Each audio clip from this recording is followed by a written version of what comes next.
So hello everyone. Recently अभी UPSC ने NDA का नोटिफिकेशन रिलीज़ कर दिया है। सो आज की इस वीडियो में उसी के बारे में कंप्लीट डिस्कशन करने वाला हूँ। लाइक ये एनडीए एग्जामिनेशन होता क्या है, इस एग्ज़ाम की एलिजिबिलिटी क्या होती है, यानी कि इस एग्ज़ाम कौन कौन लोग दे सकते हैं, इसका एग्ज़ाम का पैटर्न क्या होता है, इसका सिलेक्शन प्रोसेस क्या होता है, इसकी जॉब प्रोफाइल क्या होती है, सैलरी इसमें कितनी होती है, इसके लिए बेस्ट बुक्स कौन सी हैं, प्रिपरेशन कहाँ से करनी चाहिए एंड और भी बहुत चीज़ों का डिस्कशन आज की इस पर्टिकुलर वीडियो में करने वाला हूँ। सो मेक श्योर आप लोग वीडियो में अंत तक बने रहेंगे जिससे कि आपका हर डाउट क्लियर हो सके। सबसे पहले तो I request all of you to आप लोग वीडियो को अंत तक पेशेंस के साथ देखते रहिए, इससे आपका हर डाउट क्लियर हो जाएगा। इफ़ इन केस फिर भी आपका कोई डाउट रह जाता है then let me know in comments, I will try to resolve it. चलिए अब आगे बढ़ते सबसे पहले समझ लेते हैं एनडीए एग्जामिनेशन होता क्या है। देखिए एनडीए का मीनिंग क्या होता है, नेशनल डिफेंस एकेडमी। ये एक नेशनल डिफेंस एकेडमी का एग्जामिनेशन होता है। इस एग्जामिनेशन क्वालिफाई करने के बाद आप इंडियन आर्म्ड फोर्सेस के अंदर यानी कि आर्मी, नेवी और एयरफोर्स के अंदर आप बनते हैं ऑफिसर। आप ट्रेनिंग कंप्लीट करने के बाद एनडीए की एग्ज़ाम क्वालिफाई करके ट्रेनिंग कंप्लीट होने के बाद अब आर्मी, नेवी और एयरफोर्स के अंदर बनते हैं ऑफिसर, ज्वाइन करते हैं। सो ये आपका इसका ज़रिए आप इंडियन नेवी और आर्मी, इंडियन आर्मी और इंडियन एयरफोर्स के अंदर ऑफिसर बन जाते हैं। ये आपका इंडिया एग्जामिनेशन होता है। आई होप क्लियर हो गया होगा। एंड एक और चीज़ आप लोगों ने देखी हो, ये लिखा हुआ एनडीए सेकंड क्या है। देखिए एनडीए का एग्जामिनेशन जो होता है साल में 2 बार होता है, एक होता है अप्रैल के अंदर, एक होता है आपका सितंबर के अंदर।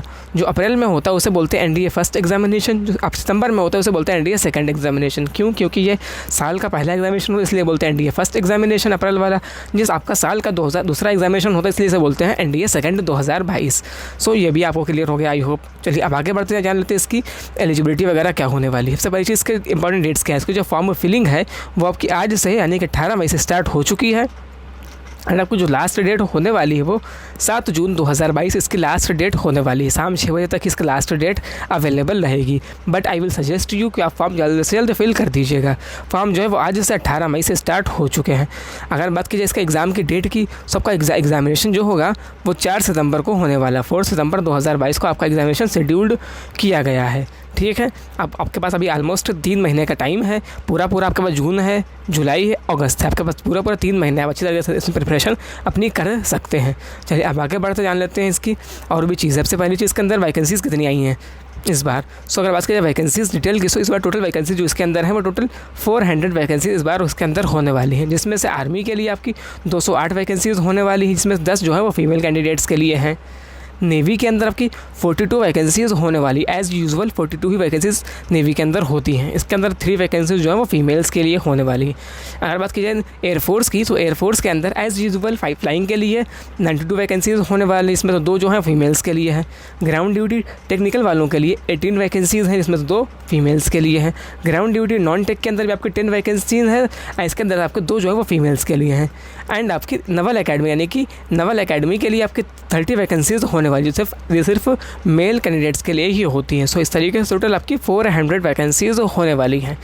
काफ़ी अच्छा खासा नंबर है। अगर आप लोग एलिजिबल तो इसमें अप्लाई कर दीजिएगा। चलिए बात कर लेते हैं इसके एलिजिबिलिटी का। एंड उससे पहले आप देख सकते हैं एग्ज़ाम के सेंटर। अगर आप लोग चाहते हैं एग्ज़ाम सेंटर जानना, तो अब यहाँ पे मेंशन है, आप अपने शहर के नियरेस्ट कोई एग्ज़ाम सेंटर चूज़ कर सकते हैं। सब सेंटर आप यहाँ से चाहो तो इसका स्क्रीनशॉट ले सकते, चाहे तो इसमें आप इजीली पढ़ सकते हैं इसके नोटिफिकेशन में जाके। ये आपका सारा एग्ज़ाम सेंटर होने वाले। चलिए अब बात कर लेते हैं एलिजिबिलिटी की। एलिजिबिलिटी के अंदर सबसे पहली चीज़ आप लोग इंडिया के सिटीजन होना चाहिए। आप लोग सभी लोग इंडिया के सिटीजन ही होंगे, वो आपका होना कंपलसरी है। इसके साथ ही साथ आपकी अगर बात कीजिए एज लिमिट की, सो आपकी एज लिमिट की आपकी डेट ऑफ बर्थ जो है वो 2 जनवरी 2004 से लेके 1 जनवरी 2007 के बीच में आनी चाहिए, या ये दोनों डेट ऑफ बर्थ भी हैं, देन आप इसके लिए एलिजिबल होने वाले हैं। कब से कब तक? 2 जनवरी 2004 से लेके 1 जनवरी 2007 के बीच में आपकी डेट ऑफ बर्थ होनी चाहिए, या ये दोनों डेट ऑफ बर्थ भी हैं, तब भी आप इसके लिए एलिजिबल होने वाले हैं। अगर बात कीजिए एजुकेशनल क्वालिफिकेशन की, सो एजुकेशनल क्वालिफिकेशन के अंदर अगर आप लोग चाहते हैं आर्मी के लिए अप्लाई करना, तो आपको 12th क्लास पास होना चाहिए किसी भी स्ट्रीम से। कोई परसेंटेज नहीं है, या चाहे आप आर्ट्स से हैं, साइंस से, उससे मैटर नहीं, आपका सिर्फ 12th स्ट्रीम पास होना चाहिए। कोई परसेंटेज की बाउंडेशन नहीं होती है। अगर आप लोग एयरफोर्स नेवी के लिए अप्लाई करना चाहते हैं, सो आपको जो 12th क्लास है वो PCM से यानी कि फिजिक्स, केमिस्ट्री और मैथमेटिक्स से कंप्लीट होना चाहिए। आपका जो 12th है वो फिजिक्स, केमिस्ट्री और मैथमेटिक्स से कंप्लीट होना चाहिए, जो 10+2 पैटर्न के ऊपर डिपेंड होना चाहिए। यानी कि PCM वाले स्टूडेंट्स ही सिर्फ आर्मी, एयरफोर्स और नेवी के लिए अप्लाई कर सकते हैं। एंड आर्मी के लिए सिर्फ जो है वो 12th वाले जो कि आर्ट्स वाले सभी लोग इसमें अप्लाई कर सकते हैं आर्मी के लिए।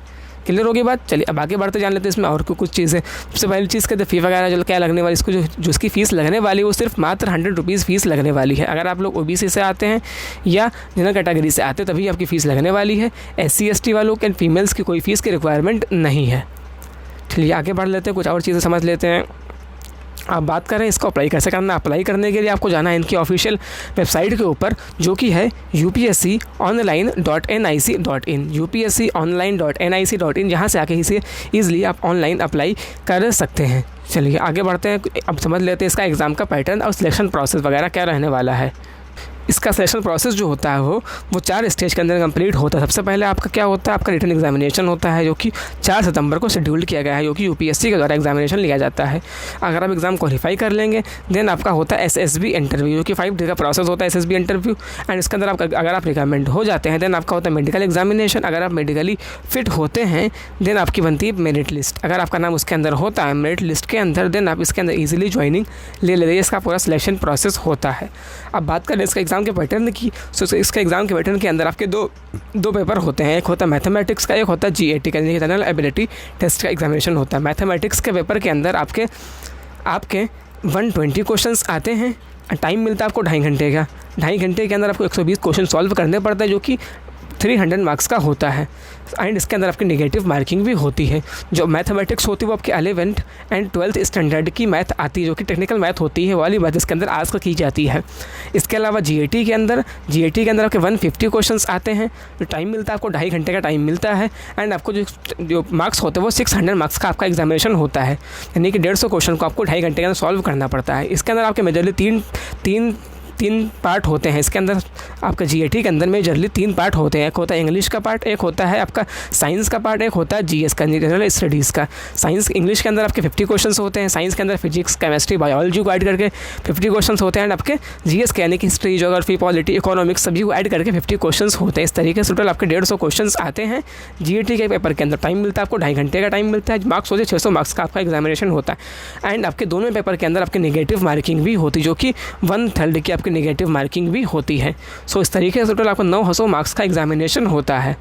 एंड आपका 900 मार्क्स का ही SSB इंटरव्यू होता है। सो इस तरीके से टोटल आपकी 1800 मार्क्स में से बनती है मेरिट लिस्ट। अगर आपका नाम उसके अंदर होता है मेरिट लिस्ट के अंदर देन आप इसके अंदर इजीली ज्वाइनिंग ले लेते हैं। इसका पूरा प्रोसेस होता है। आई होप ये भी क्लियर हो गया होगा। अब बात करें इसका सिलेबस की, सिलेबस यहाँ मेंशन किया गया, आप इसे पढ़ सकते हैं ईजिली। अगर मैं बताऊँगा तो वीडियो काफ़ी लॉन्ग हो जाएगी, या मैं आपको किसी सेपरेट वीडियो के अंदर इसका सिलेबस भी डिफाइन कर दूँगा। ठीक है, आप इसे चाहो तो पढ़ सकते हैं वीडियो को पॉज करके। जब आप एग्ज़ाम क्वालिफाई कर लेते हैं देन आपका SSB होता है, फिर मेडिकल होता है, फिर आपका क्या होता है मेरिट लिस्ट आती है। उसके बाद आपकी होती है ट्रेनिंग कंप्लीट करने के बाद आपकी जो ट्रेनिंग होती है इसके अंदर वो आपकी ट्रेनिंग 4 ईयर्स की होती है, जिसमें से आपका 3 साल होते हैं NDA की ट्रेनिंग, 1 साल ट्रेनिंग होती है आपकी प्रेफरेंस के ऊपर। चाहे आप नेवी के अंदर जाएंगे तो आपकी ट्रेनिंग नेवल अकेडमी में होगी, अगर आप आर्मी जाएंगे तो आपकी ट्रेनिंग IMA के अंदर होगी, अगर आप एयरफोर्स के लिए जाएंगे तो आपकी ट्रेनिंग एयरफोर्स अकेडमी के अंदर होगी। सो इस तरीके से टोटल आपकी 4 साल की ट्रेनिंग होती है। आपकी ट्रेनिंग कंप्लीट होने के बाद आप as an lieutenant Indian arm forces को ज्वाइन करते हैं। जो आपकी सैलरी इसके अंदर होती है वो बेसिक पे जो आपका होता है 56,100 रुपये आपकी बेसिक पे होता है as a post of lieutenant. And इसके अंदर आपको बहुत सारे अलाउंसेस भी प्रोवाइड किए जाते हैं। सो आपको जो इन हैंड सैलरी आती है वो ऑलमोस्ट 65,000 की आती है। सो आप कह सकते हैं काफ़ी अच्छी खासी सैलरी होती है 65,000।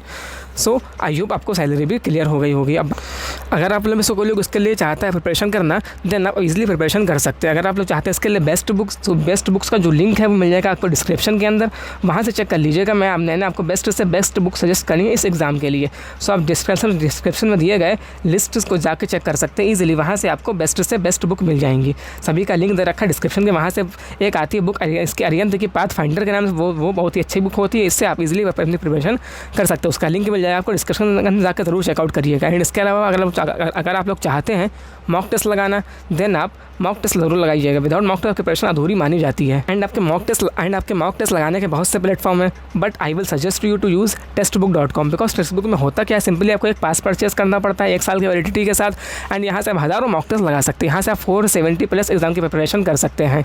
इसके अगर जो इसका पास का प्राइस होता है वो 399 रुपये प्राइस होता है 1 साल के पास का। अगर आप कूपन कोड यूज़ करेंगे H6XVHN देन आपकी प्राइस जो हो जाएगी वो 339 हो जाएगी, जो कि 1 साल की प्राइस बिल्कुल नॉमिनल प्राइस होती है 1 साल के लिए। यहाँ से हज़ारों मॉक टेस्ट लगा सकते हैं। अगर आप प्रिपरेशन कर रहे हैं, सो 1 साल का पास परचेज कर लीजिएगा, यहाँ से आप अपनी प्रिपरेशन को एक नया बूस्ट दीजिएगा। एंड इसके लिए जो बेस्ट बुक्स हैं उनका लिंक है डिस्क्रिप्शन में, जाकर जरूर चेकआउट कर लीजिएगा। एंड इसके अलावा अगर आपको वीडियो पसंद आई तो वीडियो को लाइक ज़रूर कर दीजिएगा और अपने दोस्तों के साथ भी शेयर कर दीजिए। जिन लोगों को पता नहीं है एनडीए एग्जामिनेशन क्या होता है, उनके वीडियो को ज़रूर से ज़रूर शेयर कर दीजिएगा। और अगर चैनल पर पहली बार आए हैं तो चैनल सब्सक्राइब करके बेल आइकन को प्रेस कर लीजिएगा, सो दैट आपको कोई भी अपडेट मिस ना कर सके। सो फिर see you in the next video. Description ज़रूर चेकआउट कर लीजिएगा।